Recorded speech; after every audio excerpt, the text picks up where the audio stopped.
Hello YouTube, Freddie Cardona here. Welcome back to another Driving and the News video. The mission for this playlist and these videos is to record history. I do realize it's not the most exciting videos. They're not the most entertaining videos, but I feel that it's important that we record our history, good and bad.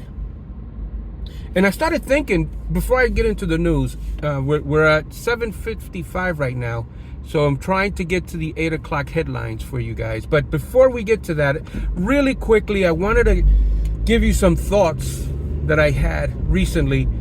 When I was growing up in Patterson as a young boy, my mom used to listen to radio WADO, which is a Spanish station, an AM station in Patterson. And it's pronounced Radio Wado. So I don't know who remembers that station. I think it's still operating as a talk show. I'm not sure. Talk station, talk, radio talk. I'm not sure.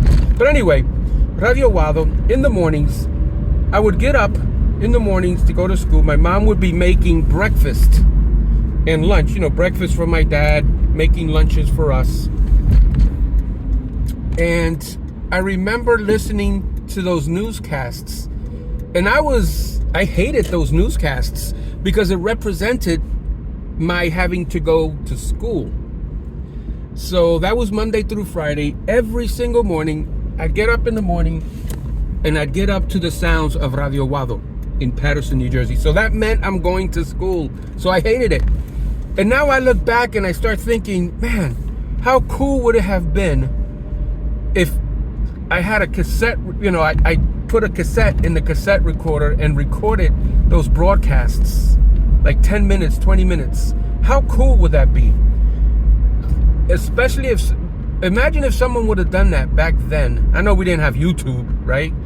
Back in those days, back in the early days of the pioneer days when I was a kid.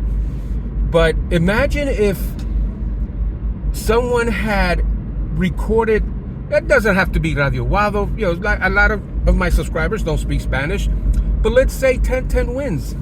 If somebody would have popped in the cassette every morning as they're getting ready for work and just recorded that day's broadcast for 15, 20 minutes. That's all. And imagine if he or she would have done that for a couple of years. And imagine if he would have put that on YouTube today, had he transferred it to digital. I think that would be so cool to be able to go back, let's say, to a random date, March 18th, 1975, or, January 5th, 1964, whatever. I don't know when 1010 Wins started, but it doesn't have to be 1010 Wins. It could be any news outlet. And to be able to look back and just listen to 10 minutes worth of audio from that time period, I think that would be awesome. So anyway, that's what also empowers me to do this. I know it's boring. I've had comments, this is the most boring video on YouTube. And I agree, it is, because it's just the news and just me driving. Who wants to see that, right? But I feel this is more for future generations than it is for current generations. So that's my thought process. Let me know what you think of that. Post your comments in the comments below. All right, let's get you into the news. Got 1 minute left for the headlines. The 2026 tentative agreement as the ratification vote is underway. The agreement includes over $1 billion in new money for across-the-board wage increases of 9% over the contract term, a $3,000 ratification bonus, a first-of-its-kind $600 higher education differential in years 2 and 3, 12 weeks of fully paid parental leave, and a $400 stipend to supplement the dental plan. The contract team held firm when the Office of Employee Relations tried to demand more tracking and givebacks and reached a robust agreement with Governor Kathy Hochul that features no economic givebacks. From Long Island to Buffalo, PEF officers are delivering the information members need to make an informed decision on their contract. If you're a PEF member and you haven't already sent back your ballot, mail it today. This is Wayne Spence, President, representing the 50,000 members of the New York State Public Employees Federation, and I approve this message. Vote yes on your contract, and let's keep PEF union strong. Paid for by the New York State Public Employees Federation. WINS, FM, and HD. All right, here we go. Headlines. Always live on the free Odyssey app. Hot and humid out the door today. A muggy day again. High of 85. Real feels this afternoon, 95. More people get their news from 1010 Wins than from any other radio station in the nation. Angela Loria is our service aide. Walter Geis is our senior writer.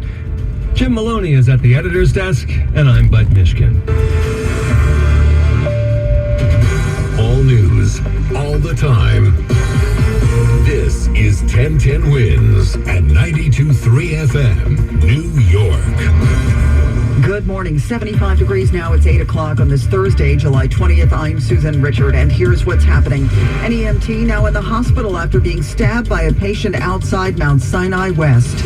Another possible strike could have a number of Broadway shows going dark. Word that Donald Trump could be looking at another criminal indictment as soon as tomorrow.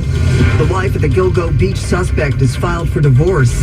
And a Florida jury awards a family $800,000 in a lawsuit over Chicken McNuggets. In sports, Mets won, Yanks lost. First round of the British Open now underway at Royal Liverpool. AccuWeather, partly sunny, hot, humid today, 85 degrees. It'll feel like 95. Winds news time 8:01. Traffic and transit with Karen Stewart. We're going to Queens first. We've got this Jackie Robinson Parkway crash I've been telling you about, westbound at Forest Park, right after Metropolitan Avenue. We've got delays that are very, very heavy back to the Kew Gardens interchange.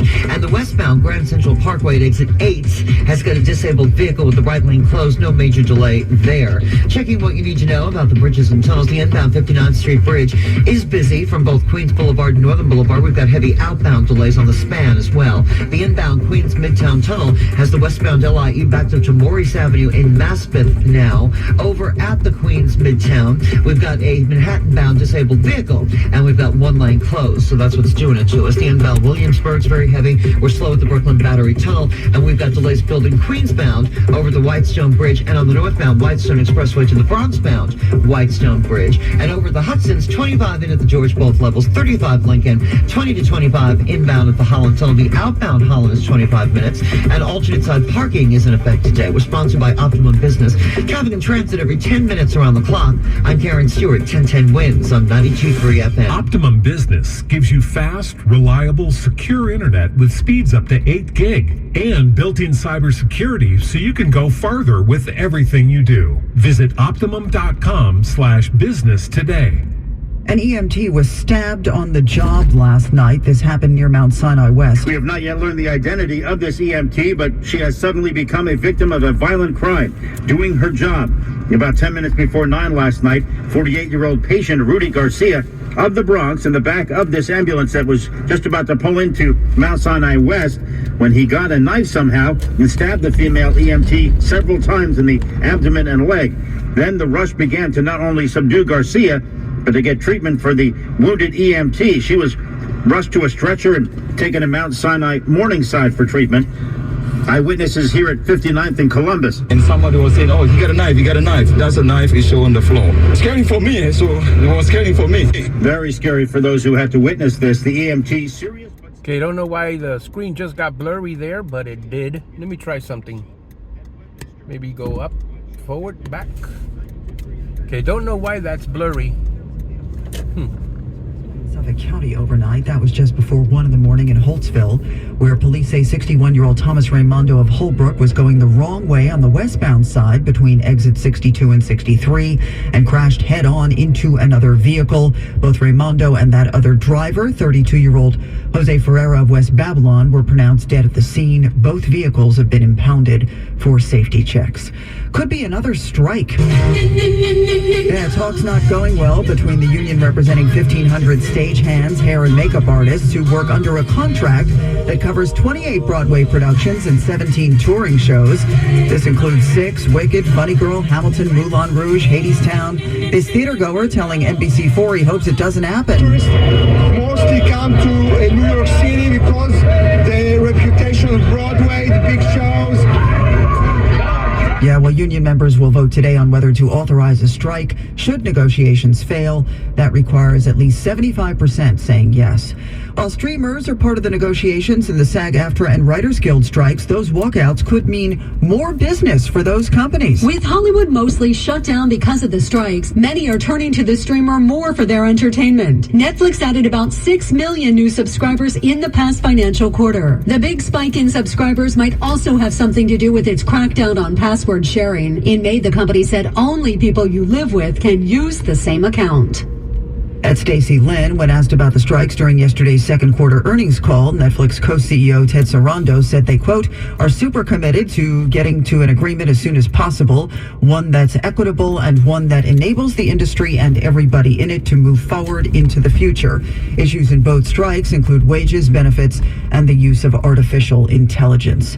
Parts of the Hudson Valley still messed up from the recent heavy flooding, including a prime summer spot in Rockland. Hiking, swimming, the spectacular views. Bear Mountain is a popular summertime destination. Crews are racing to recover from historic flash flooding, which washed out roads and a water treatment plant. The park is without water at the moment, and we need to solve for both things. We need to get the roads open, and we need to get the water back on in the park for it to open to the public. Joshua Laird, Executive Director of the Palisades Interstate Park Commission. I am sorry to say that the Bear Mountain pool is done for the season. The pool and bathhouse filled with mud. The zoo is okay. Lake Welch and summer camps in Harriman State Park are open. Parts of the Appalachian Trail are not. The water just took out the trail entirely, gouged out the trail, and left a sort of a chasm in its wake. At this point, there is no timeline for when Bear Mountain might reopen. Sean Adams, 1010 Winds on 92.3 FM in Rockland County. Our forecast today, hazy sun mixing with clouds. It's going to be hot and sticky, 85 degrees. Real feels getting up around 95. We do have some rain in the forecast, but that is not until late tonight when we could see a thunder shower. There was a tornado Wednesday in Nash County, North Carolina. As quickly as it came, it was gone, leaving destruction behind. My niece and 3 children were in the home at the time. They were hunkered down inside of a closet. She took the brunt of the damage coming in off of them, the 3 small children she has. She said she watched the roof come off the house and just sit there and hold and pray. As the extensive cleanup effort begins, this community, while devastated, choosing to look on the bright side. WNCN TV reporter Haley Fixler, 13 people were injured, including 2 who remain hospitalized. Officials say nearly 90 buildings were damaged. That includes a Pfizer plant.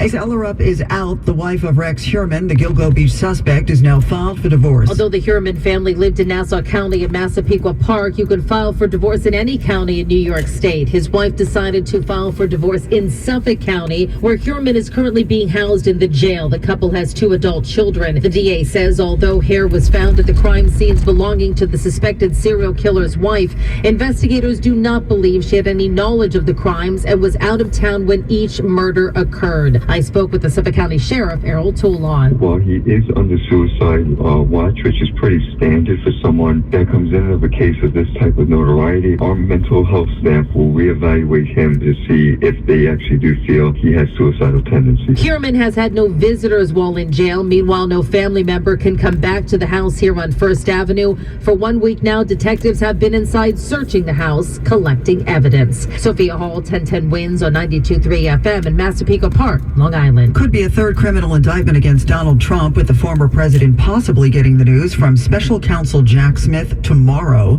this time on charges related to his alleged attempts to overturn the results of the 2020 election. The investigation has been sweeping. Smith's team interviewing election officials in at least 5 states, probing an alleged effort to install slates of fake electors, and interviewing the former president's closest aides for a window into his mindset in the weeks after he lost the election. They want to know, did Trump know he had lost the election, and was he illegally trying to overturn the results anyway? That's Jonathan Karl. House Speaker Kevin McCarthy defending the former president and predicting all of this will help his 2024 campaign. I hear from people who said, you know what? I never voted for President Trump, but I'm going to vote for him now based upon how he's getting treated.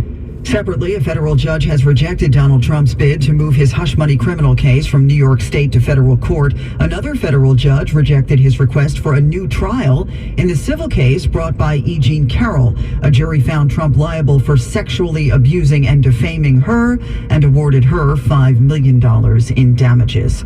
The Hunter Biden case, the subject of an oversight hearing in the House. 2 IRS employees testified Wednesday that the president's son may have gotten preferential treatment from the Justice Department. IRS Supervisory Agent Gary Shapley telling the House panel that investigators started looking into Joe Biden's tax dealings in April 2020. Prosecutors instructed investigators not to ask about the big guy or dad when conducting interviews. No evidence presented for Shapley's allegations regarding alleged lenient treatment of Hunter Biden. Those are denied by the federal prosecutor, who's a Republican appointed by then President Trump to look into the current chief exec's son. Chuck Severson, ABC News. All right, guys, thank you so much for watching today's episode of Driving in the News, and we'll see you on the next video.